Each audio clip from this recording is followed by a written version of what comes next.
안녕하세요. 이인격적 시스템을 여러분하고 이렇게 논하는 것이 얘기해 보는 것이 굉장히 중요하다고 생각이 들어서 이렇게 먼저 코제 정리를 얘기했습니다. 그래서 지난 시간에 한 공부를 생각해 보면 거래 비용 때문에 중앙화된 시스템이 필요하다. 인류가 그걸 깨닫고 세계 곳곳에서 바로 그런 보편화된 시스템이 발견되는 거죠.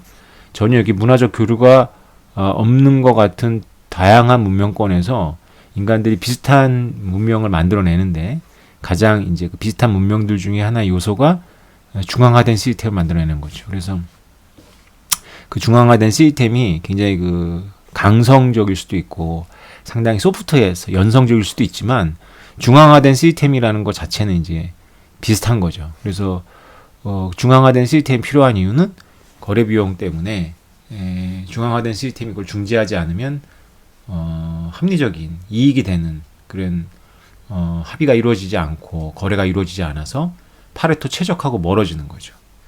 그렇게 설명할 수 있습니다.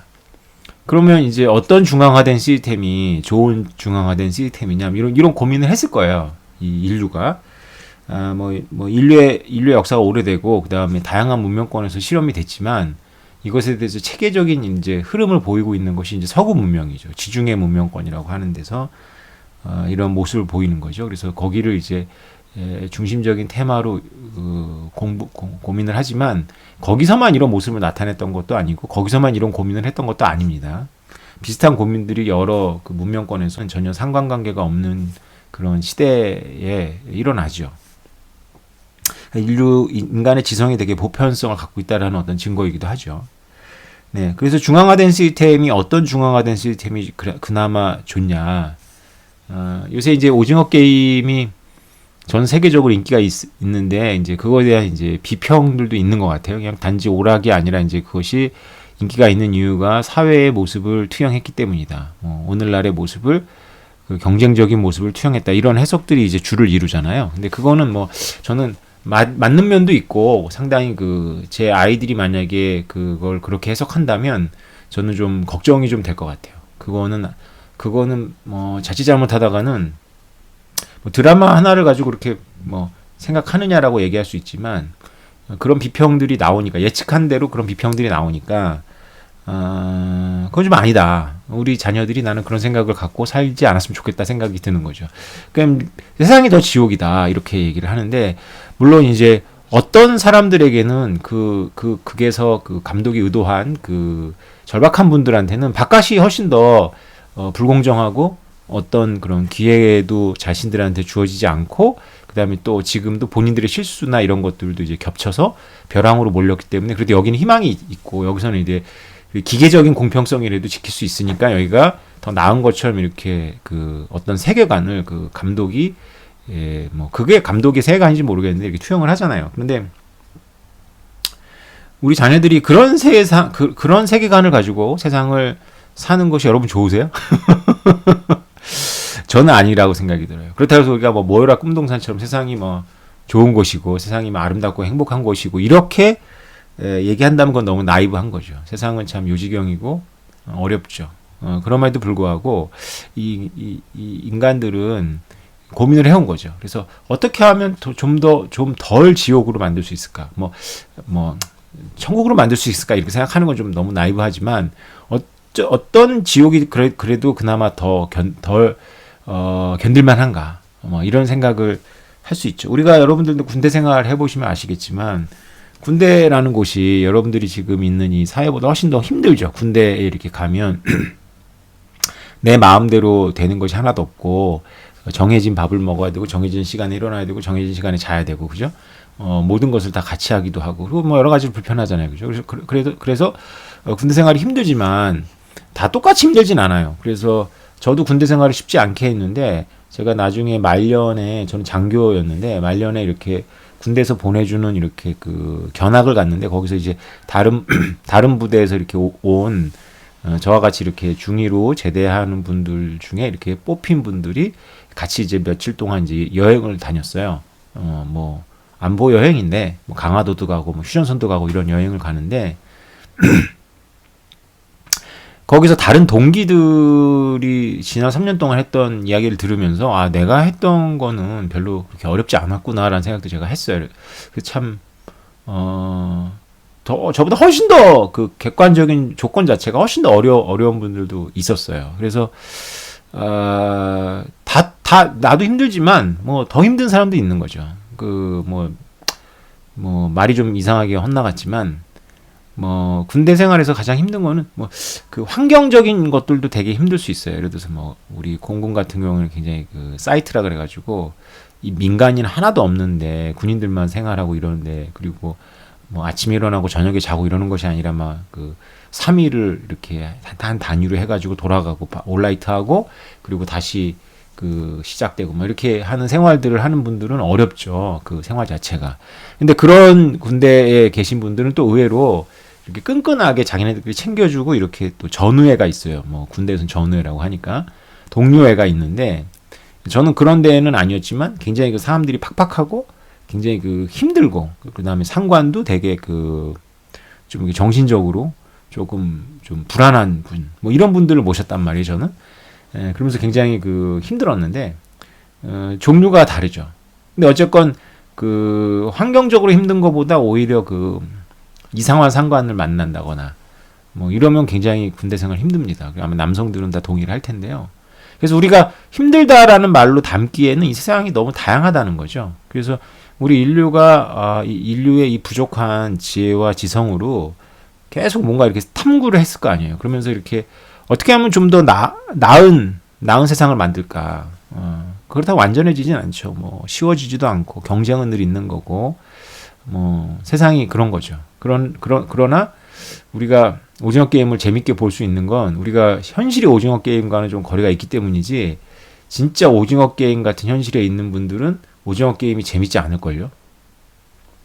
그건 제가 진짜 경험을 했어요. 제가 군대에 이 소위 때 되게 힘들었었는데 그때 제가 그 당시 비디오를 빌려보잖아요. 비디오를 빌려보면 제가 그냥 더맨더 뭐 이런 거 그냥 뭐 아무 생각 없이 웃을 수 있는 것만 이렇게 빌려보니까 제 동기인가 제 선배인가가 저보고 이렇게 약간 경멸하는 듯이 오소희 너는 뭐 영화 보는 취향이 그래 너는 왜 이렇게 그 아무 생각 없는 그런 단순한 걸 좋아해 이렇게 저한테 말을 하더라고요. 그래서 제가 속으로 이런 생각이 들었어요.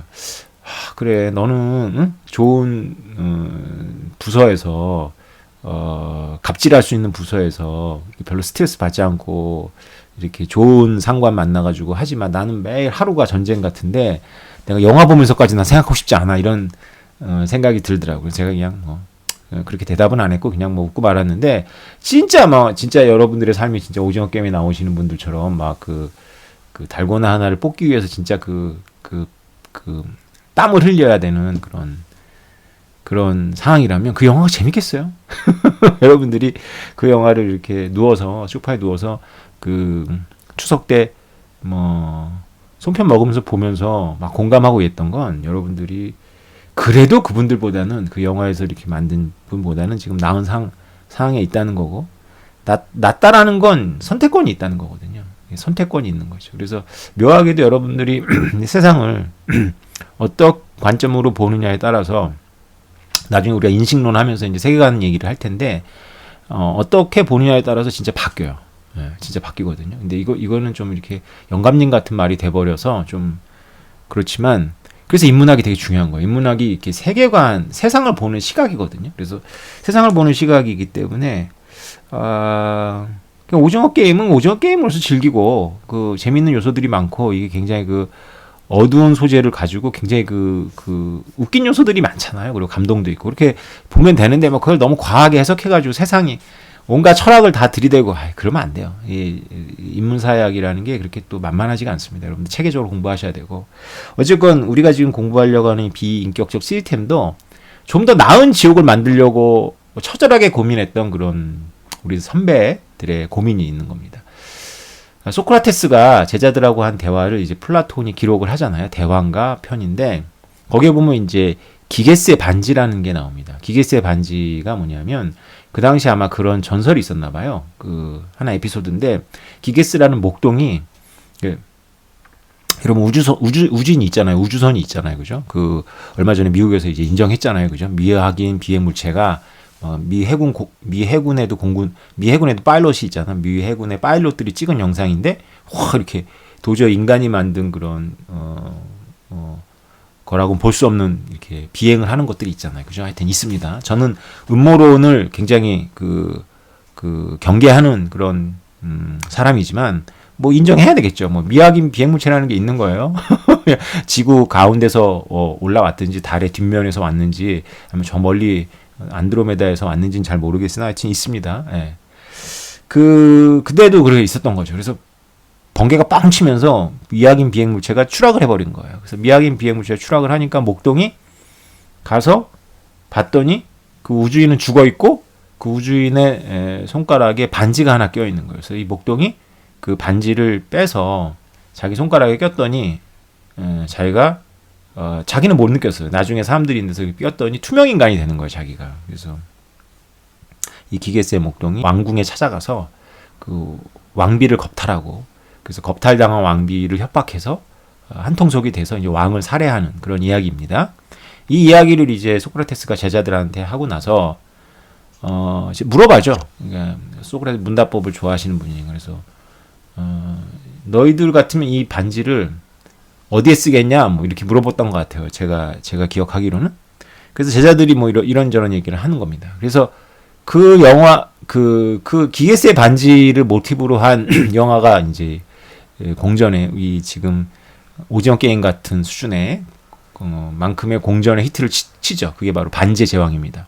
그래서 그 반지의 제왕의 원 저작자인 그 톨킨은 그 메시지를 담았던 거죠. 그 반지의 제왕. 그래서 반지의 제왕이라는 게 이제 서구 역사에는 어떤 그런 섭리가 있다라고 보는 거예요. 어떤 흐름이 있다는 게 역사라는 게 무작위적인 사건들의 연속인 것 같지만 이렇게 장대한 흐름이 있다라는 거죠. 그래서 그 장대한 흐름이 바로 반지의 제왕의 인트로에 나오는 그런 이야기죠. 그 반지가 있는데 절대 반지가 있는데 절대 반지는 이제 절대 권력을 상징하죠. 절대 권력을 상징하는데 그 여러 종족들이 이제 그 절대 악에 대항해서 싸우죠. 싸워서 그 절대 반지를 손에 넣고 이걸 이제 이건 너무나 이게 저주스러운 물건이니까 이걸 용암에 넣어서 이제 분해하려고 하는데 인간종의 왕이 자기 손가락에 끼죠.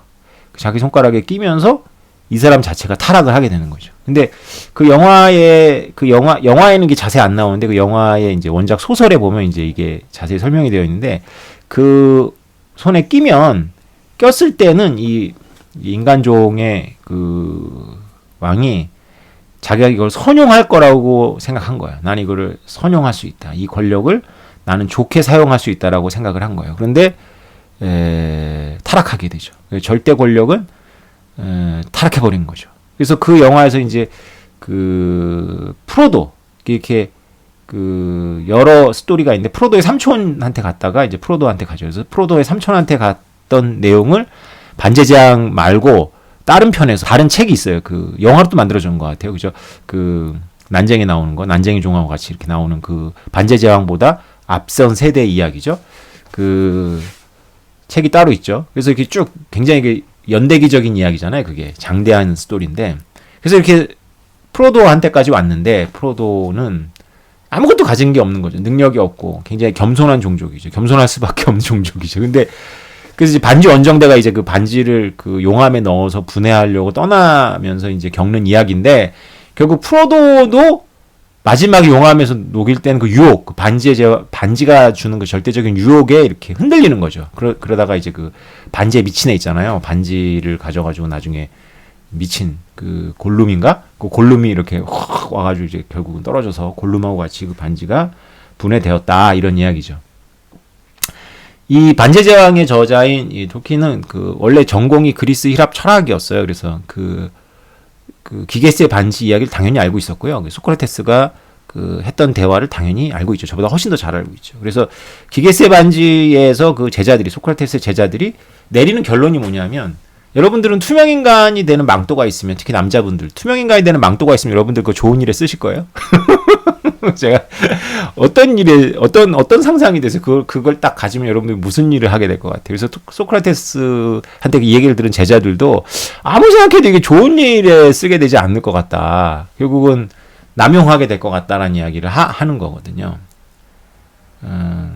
근데 굉장히 중요합니다. 그래서 제가 꼭 이 반지의 제왕하고 같이 이렇게 얘기해 주는 게 삼국지예요, 삼국지. 삼국지하고 반지의 제왕하고 이렇게 약간 대척점에 있는 그 서양과 동양 뭐 이런 약간 식상한 도식도 있지만 그 어쩔 수가 없어요. 이게 우리 한국인들의 뇌 구조를 설명해 주는 가장 외국인들한테 권할 때 한국인들의 사고 체계를 설명하기에 익숙해지기 위해서 가장 일과될 책이 뭐냐 그러면 저는 삼국지를 권하거든요. 예, 외국인 친구한테 이렇게 권했어요. 그 뭐 삼국지가 왜 한국, 일본, 동양, 중국에 영향을 미치는데 특히 저는 한국인들의 남성들한테는 이 삼국지가 미치는 영향이 굉장히 크다고 생각해요. 다들 삼국지를 이렇게 열심히 읽었다는 얘기는 아니고 그 삼국지에서 가지고 있는 어떤 그런 걸 통해서 그 서양 사람들의 눈으로 볼 때는 그 낯설지만 우리한테 되게 익숙해서 우리는 잘 모르는 것들이 많이 담겨 있죠. 어쨌건 여러분들 삼국지가 세 나라 이야기잖아요. 그 조조의 위나라하고 그 다음에 송건의 그 오나라하고 그 다음에 유비의 총나라인데 여러분들 이 세 나라의 정치 시스템이 어떻게 다른지 아세요? 이 세 나라의 그 세금 시스템이 어떻게 다른지 아세요? 이 세 나라의 그 뭐라 그럴까 병역 제도가 어떻게 다른지 아세요? 여러분 모르잖아요, 그죠? 왜 몰라? 왜 모르냐 하면 관심이 없어. 다 있어요. 그게 다 있는데 원래 정사 삼국지에서도 그걸 중요시 안 다루는 것 같고 그 나관중의 삼국지에는 뭐 거의 그걸 중요하게 여기지 않죠. 중요한 건 뭐죠? 유비가 한 나라의 그 정통성을 받은 거잖아요. 유비가. 그리고 조조는 교활한 군주죠. 그리고 뭐 송건은 뭐 그렇고 지방의 맹호고 사람이 배포가 작고 그러나 이제 주변에 이제 워낙에 충성스러운 가문들이 이렇게 떠받치고 있고 뭐 이런 이야기고 유비 삼형제는 막 떠돌이였고 막 그 인간의 그래서 거기도 그 삼국지도 물론 저도 좋아합니다. 여러 번 읽었고 부분적으로도 여러 번 읽었고 뭐 여러 소설가들이 또 도전했잖아요. 그래서 그 소설가들마다의 그 접근하는 방식이 또 달라서 재밌어서 또 읽은 적도 있고 그렇습니다. 근데 부분 우리가 뭐 에피소드를 많이 알죠. 근데 삼국지 얘기를 하려는 것이 아니고 우리가 이거잖아요. 우리는 좋은 사람이 정권을 잡으면 좋은 나라 오는 거고 그 다음에 좋은 사람이 나쁜 사람이 잡으면 폭망하는 거고 이런 게 우리들의 어떤 관점인 거죠. 그렇죠? 그리고 또 하나의 이제 살짝 거기에 있는 그런 비극성. 다시 말해서 우리가 지지하는 유비는 결국은 지고 그리고 그 조조의 위나라가 뭐 그것도 오래 가지 못했지만 어쨌건 이기죠. 그런 거에 대한 비극성. 우리의 현재 이렇게 과거로부터 이렇게 흘러온 역사를 우리가 정통성 있게 바라보지 않고 늘 대안적인 역사.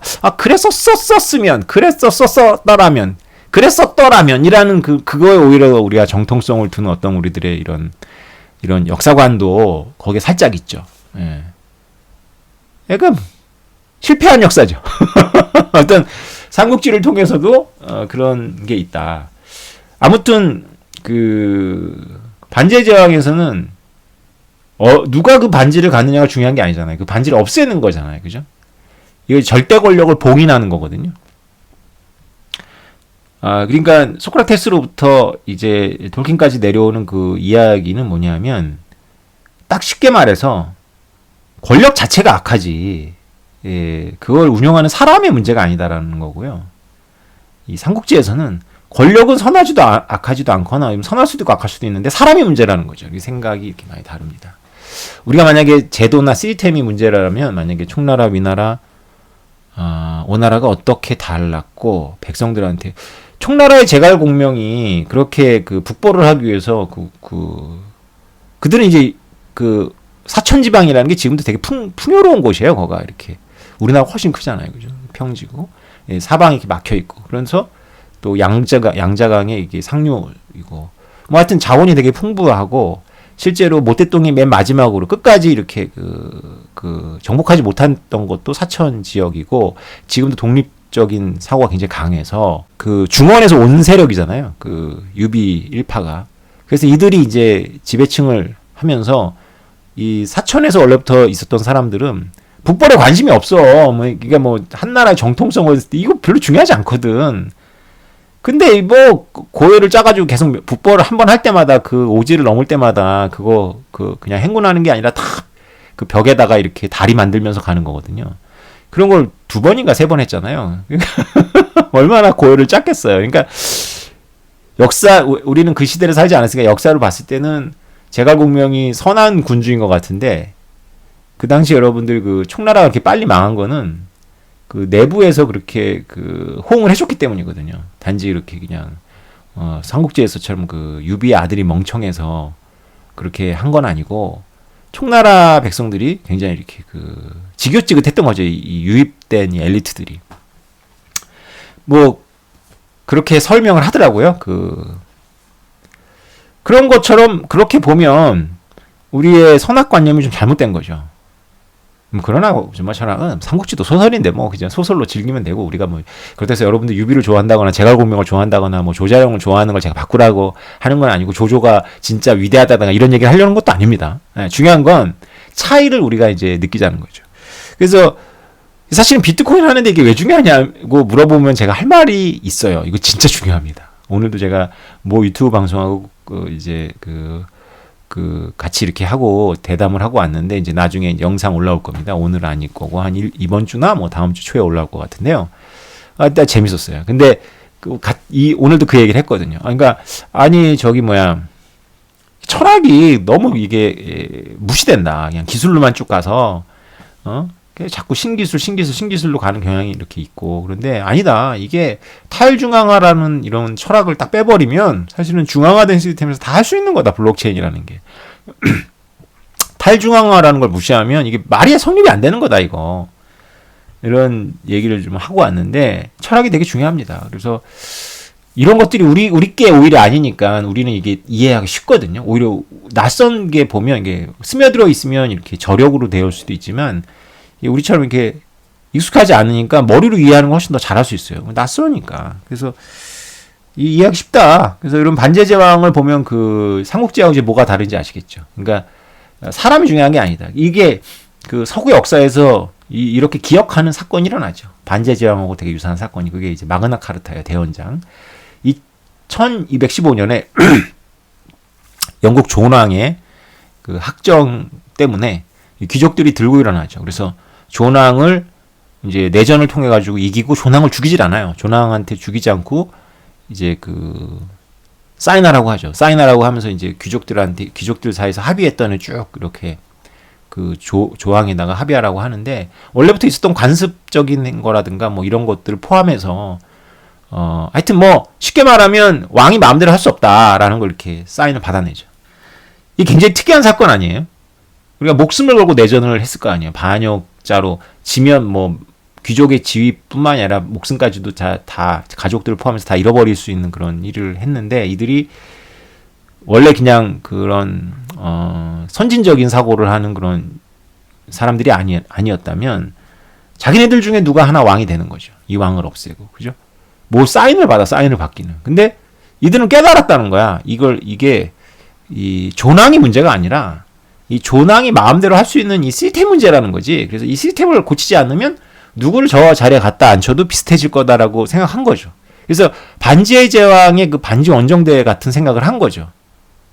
뭐 그렇게 이제 영화에서처럼 순수하냐? 그건 아니죠. 그 귀족들도 다 자기 이해관계가 있는 건데, 역사라는 건 우리 인간이 만드는 거니까 그렇게 드라마나 영화에서처럼 이렇게 명백한 하얀색과 명백한 검은색을 기대하면 안 되는 거죠. 아무튼 그럼에도 불구하고 되게 감동스럽죠. 생각해보면. 그 마그나카르타 이후에 영국이 변했느냐? 아니에요. 존왕은 또 도망가서 또 다시 내전을 치르고, 그리고 그 마그나카르타는 있거나 없거나 또 유명무실해지고 몇백 년이 또 지나서 또 재발견되고 하면서 이렇게 역사라는 게 엎치락뒤치락 하면서 오는 건데, 하여튼 우리의 기억은 그렇단 말이죠. 그래서 대원장에 담긴 그 사고 체계가 바로 뭐냐면, 법에 의한 지배잖아요. 그죠? 법에 의한 지배. 그래서 이런 서구의 이런 그 절대 반지를 그 용암에 봉인해 하기 위한 그 여정이라고 본 거잖아요. 톨킨스는 이거를 막스 베버는 그 비인격적 시스템이라고 말했습니다. 비인격적 시스템. 그래서 절대 권력이라는 게 우리도 생활 속에서 여러분들도 이제 여러분도 사실은 여러분들의 권력을 갖고 있거든요. 그러니까 여러분들이 하급 공무원이건 그렇지 않고 고급 공무원이건 여러분들이 대기업에서 일하건 중소기업에서 일하건 우리한테는 다 권한이 있어요. 권한이.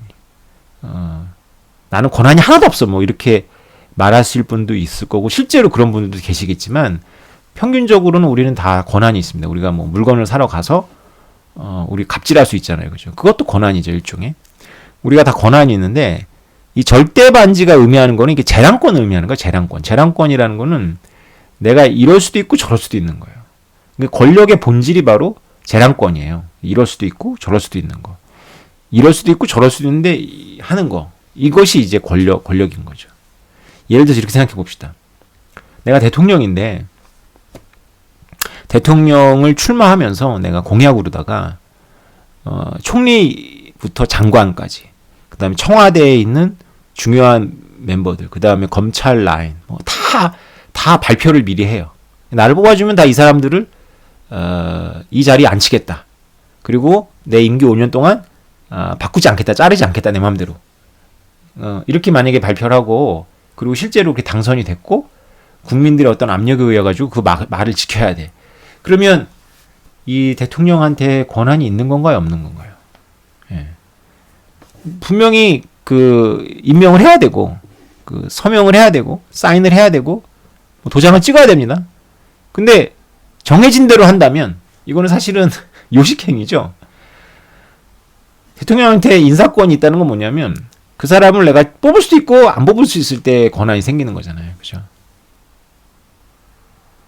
뭐 입시로 치면 우리가 뭐 뭐 이렇게 내신이라든가 이런 논술로 시험을 쳐서 대학을 들어간다면 그 대학에 어떤 그런 권한이 있죠. 그 대학에서 어떤 심사할 때 권한이 있다거나 이렇게 있죠. 근데 수능을 치면 우리가 수능을 쳐서 대학에 간다면 그 대학 그 대학에 어떤 권한이 있다고 생각 안 하잖아요. 그죠? 그러면 수능 문제를 내는 교육부에 권한이 있다고 생각할까요? 교육부 장관이? 아마 그 생각 안 하실 것 같은데요. 그래서 이런 그 재량권이라는 차원에서 보면 수능이라는 시스템이 가장 재량권이 없죠. 권리가 있는 사람은 이제 수능 문제 출제위원들인데 그들을 감금시켜 버렸으니까 그들은 바깥에 어떤 누구하고 소통이 안 되고 그다음에 가족들 외에는 자기네들이 수능 출제위원이라는 것도 모르고 그러니까 어떤 뭐 권한이 없죠. 예. 그런데 이제 권한이 분배돼서 작은 단위가 이제 권한을 나눠 가지고 평가가 이렇게 정량적 평가가 아니라 정성적 평가에 가까울수록 재량권이 엄청나게 많죠. 그래서 사회가 굉장히 성숙하지 않으면 사회가 전반적으로 성숙하지 않으면 그런 시스템을 운영하기가 어려운 거죠. 그죠? 그래서 굉장히 정직한 책임자들이 많이 이렇게 있어야지 가능한 거죠. 아무튼, 네. 그래서 만약에 사회가 신뢰 수준이 낮고 불신이 만연했다. 그러면 기계적으로 이렇게 우리 선배 세대가 했던 것처럼 주관식 다 없애고 기계적으로 이렇게 사지선다, 오지선다를 쭉 해가지고 그 점수대로 딱 줄 세워가지고 보내는 것이 그나마, 다른 걸 떠나서, 그래도 이렇게 합의 가능한 공정성이겠죠. 왜냐? 재량권이 없잖아요. 재량권을 가진 사람이 없잖아요. 여러분들 자녀가 수능 본다 그러면 여러분들이 옆집에 교육부 장관이 산다 그랬을 때 우리 자녀 좀 잘 봐달라고 과일 사가지고 그 교육부 장관 사모님한테 드리고 이런 분들 없어요. 예. 뭐 그게 도덕적이건 도덕적이지 않건 떠나서 그럴 사람 없어요. 왜냐? 알거든. 권한이 저 사람한테 없다는 거를. 이름만 교육부 장관이지 수능 문제 뭘 출제하라고 어떤 거 어렵게 하고 쉽게 하라고 할 능력이 없다는 걸 너무 잘 알죠. 근데 만약에 그 해 수능에서 사회 문제의 답이 2개였는데 그 대처를 잘못해가지고 굉장히 혼란이 일어났어. 그러면 그 교육부 장관은 옷 벗어야 돼. 그래서 수능 문제를 어떤 과목을 어렵게 낸다거나 뭐 무슨 단원에서 낸다거나 뭐 이런 거에 대한 권한은 없는데 책임은 져야 돼. 비례하지 않죠. 잘못되면 책임은 져야 돼. 네. 그래서 현대 사회를 여러분들이 오징어 게임이라고 치더라도 이 사회가 오징어 게임이라고 치더라도 여러분들이 서바이벌 하고 싶으면 현대 사회의 시스템이 무엇인지를 이해해야 되고, 현대 사회를 만든 그 시스템을 만든 사람들이 인간이기 때문에 그들이 어떤 생각을 했는지를 알아야 되고, 그들 개개인의 생각은 결국은 그들이 받은 교육에서 왔고, 그들의 학파에서 왔고, 어떤 공감대에서 왔기 때문에 여러분들이 결국은 현대 사회를 만든 철학을 이해해야지 오징어 게임, 설사 이걸 오징어 게임이라고 하더라도 여러분 서바이벌 할 수 있는 거예요. 그러니까 그런 맥락 하나도 없이 그냥 본능적으로 이거 무궁화 꽃이 피었습니다. 이거는 내가 어렸을 때서 이거는 뭐 열심히 뽑아야 돼. 그러면 뭐 중간밖에 못 하는 거죠. 거기서 그 주인공이 이렇게 그 뽑기에 그 뒷면을 핥으면 이렇게 된다는 거를 깨닫잖아요, 중간에. 그죠? 원래 우리 어렸을 때 다 알았잖아요. 그죠? 그리고 반칙이라고 하고 줄다리기에서도 요령이 있고. 그러니까 아는 게 힘이 되죠. 예. 그러니까 결국은 현대 국가를 만든 게 결국은 이런 지금 우리가 공부하고 있는 이런 철학들입니다. 네. 그래서 뭐 교양을 위해서 마그나트 카르타를 하는 게 아니고요. 이런 사고가 이런 세계관이 이런 걸 만드는구나 이렇게 보셔야죠. 비인격적 시스템은 이제 관료 제도를 설명할 때 탁월하게 설명이 되죠. 그래서 그 비인격적 난 휴메니테리안 시스템이라는 게 그 비인간적이기도 한 거죠. 인간을 이렇게 물질로 봐요. 인간을 대체 가능하게 보는 거죠. 그게 이제 대체 가능성으로 드러나죠. 그래서 학교로 치면 이제 수학 선생님이 임신을 했어. 그래서 그 수학 선생님이 휴직을 하면 그러면 수학 선생님이 안 들어오겠네요. 그 반 아이들은 그 수학 선생님이 맡았던 반 아이들은 어떻게 되죠? 수학을 어차피 학원 가서 배우는 거니까 학교에서는 그냥 잘 됐다 자율학습? 아닙니다. 관료 시스템이기 때문에 학교가 대표적인 관료 시스템이거든요. 그래서 관료 시스템이기 때문에 그 다른 수학 선생님이 들어옵니다. 다른 수학 선생님이 들어오죠. 근데 이게 참 이게 당연하게 여러분들 생각하지만 이게 되게 이상한 거죠. 생각해 보세요. 임신해서 이제 휴직을 한 선생님하고 그 선생님 대신 들어온 선생님하고 같아요, 달라요? 우리는 이걸 다 다르다라고 알고 있어요. 그죠? 다 다르죠. 당연히 다 다르죠. 사람이 다른데. 실력도 다를 거고, 그죠? 출신 대학도 다를 거고, 그죠? 그 다음에 성별이 다를 수도 있고, 나이가 다를 수도 있고, 가르치는 스타일이 다를 수도 있고. 근데 관료 시스템 선생님을 같다고 간주합니다. 그죠? 그리고 웬만하면 사람들이 이 시스템에 익숙하기 때문에 넘어갑니다. 그러려니 하고. 억울하기도 하겠죠. 나 옛날 선생님이 더 좋았는데. 또 어떤 사람은 좋아하기도 하죠. 아싸! 이러기도 할 수 있겠죠. 어떤 학생은. 여러분들이 비인격적 시스템 속에 살아가고 있죠. 여러분들 동사무소 그에서 일하시는 분이 다른 동사무소로 이렇게 가셨다고 해서 여러분들의 서류를 못 띄는 거 아니잖아요. 그죠? 여러분들이 거래하는 은행에 직원이 바뀌었다고 해서 여러분들 돈이 없어지지 않잖아요. 그죠? 우리가 인격적인 시스템에 이렇게 매달려 있으면 우리가 굉장히 불안해서 살 수가 없어요. 왜냐하면 사람은 변덕스럽잖아요. 권력이라는 것 자체가 재량권이기 때문에 인간은 재량권이 있으면 악용하거든요. 절대 반지를 악용하는 것처럼. 선용한다라고 할 때부터 악용이 들어가는 거예요. 왜냐하면 예측 가능성이 없어져요. 자기 나름대로 정의감이 또 다 있거든. 그런데 그 정의감이 본인은 보편적으로 생각하는데 그건 본인 생각인 거야. 그래서 비인격적 시스템으로 하면 예를 들어서 이제 그 지역의 그 동사무소에서 이제 직원한테 그 담당 직원한테 어떠한 조건을 만족하면은 뭐 노인한테 독거 노인한테 돈을 주거나 쌀을 주도록 되게 되어 있어요. 어떤 조건을 충족하면 서류 갖고 오면 해야 돼. 근데 쌀을 딱 들고 이제 쌀 날라주는데 트렁크 딱 여는데 차가 벤츠야. 벤츠 트렁크에다가 탁 실는 거지. 무늬만 독거 노인인 거지 사실은 뭐 가진 게 많으세요? 자식 명의로다가 되어 있는 차도 굴리시고 그럼에도 불구하고 이런 에러 사람이 한다 그러면 판단하겠죠. 만약에 그 동사무소 직원한테 그런 판단을 준다면 이건 아니대 싶으면서 판단을 하겠죠. 그래서 꼭 필요한 사람한테 줄 수 있겠죠. 근데 그러면 어떻게 될까요? 그러면 어떤 일이 벌어지냐면요. 속이겠죠, 그분을. 그래서 올 때만 이렇게 허름한 옷을 입고 온다거나 좀 더 극단적으로 가보면 이게 만약에 그냥 조금 더 높은 자리에 있는 분에게 좀 더 큰 권한이 있는 문제라면 이제 거기서 이제 타협이 이루어질 수 있어요. 코지의 타협이, 코지의 합의에 의해 가지고. 그래서 어차피 정부 돈이니까 써야 되는 예산이니까 너 좋고 나 좋고 뭐 이런 합의가 벌어지죠. 그러니까 재량권을 쓰게 되겠죠. 재량권을 남용하게 되겠죠. 그래서 좋은 시스템은 재량권이 없는 시스템이다. 휴먼 에러를 방지하는 시스템이다. 그런 중앙화된 시스템이 그나마 견딜만한 시스템이다라는 걸 이제 인류가 깨닫는 거죠.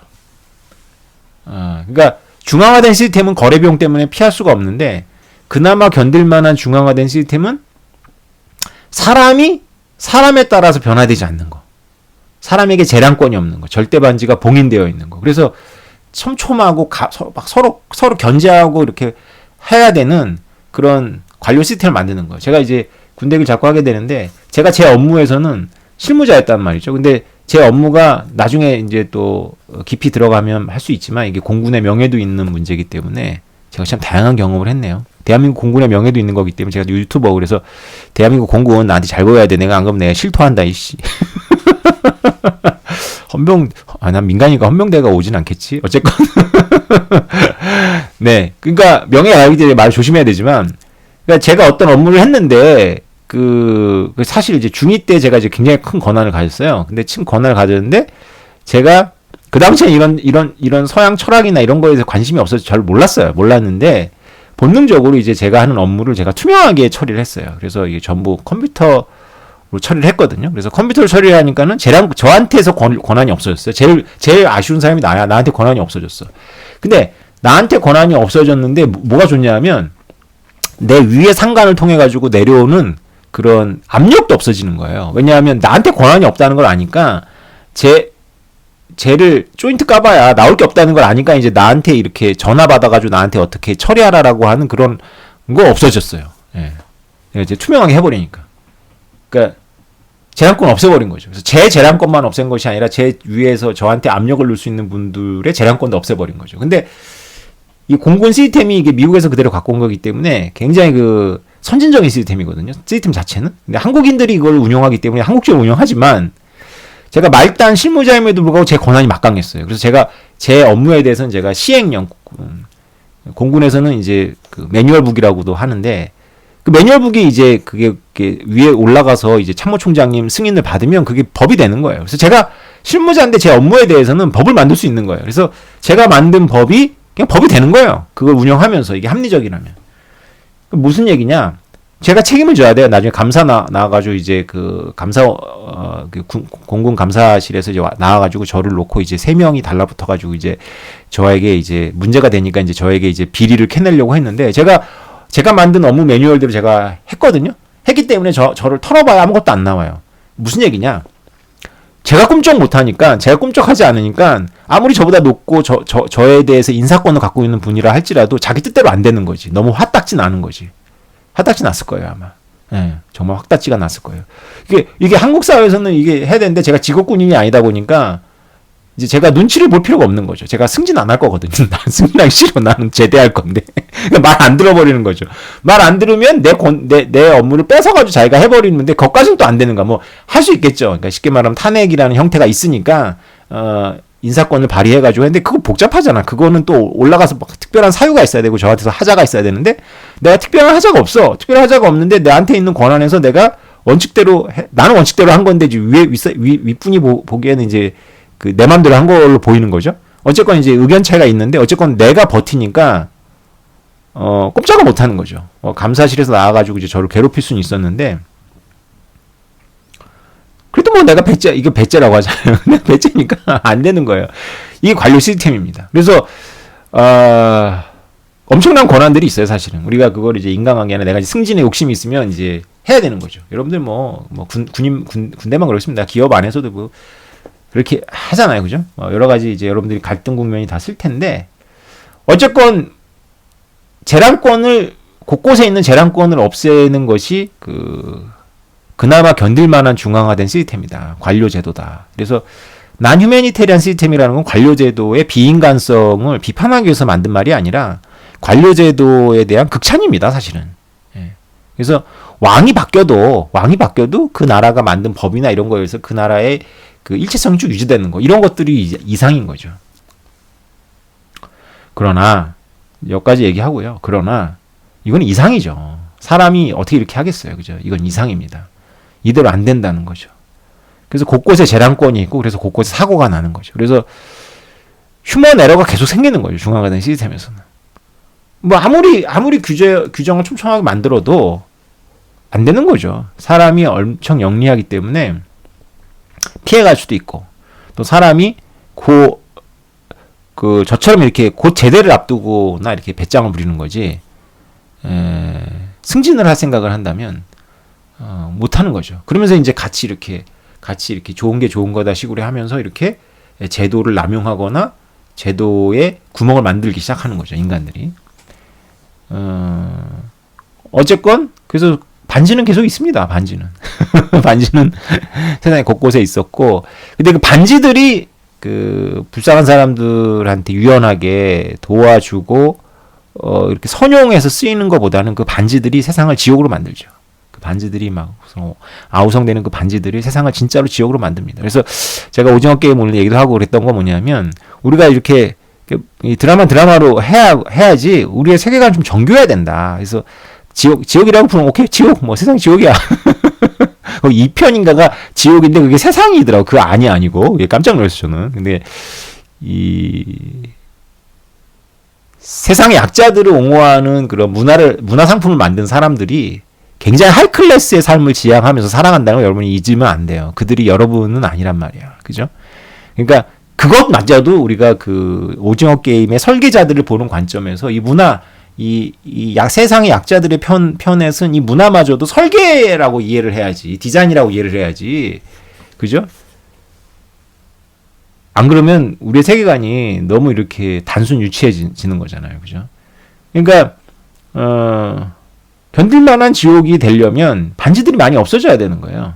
반지들이 많이 없어지면은 견딜만한 지옥이 되는데, 온갖 곳에 다 반지들 투성이면 여러분들 군대 내무반 같이 되는 겁니다. 내무반이 왜 문제예요?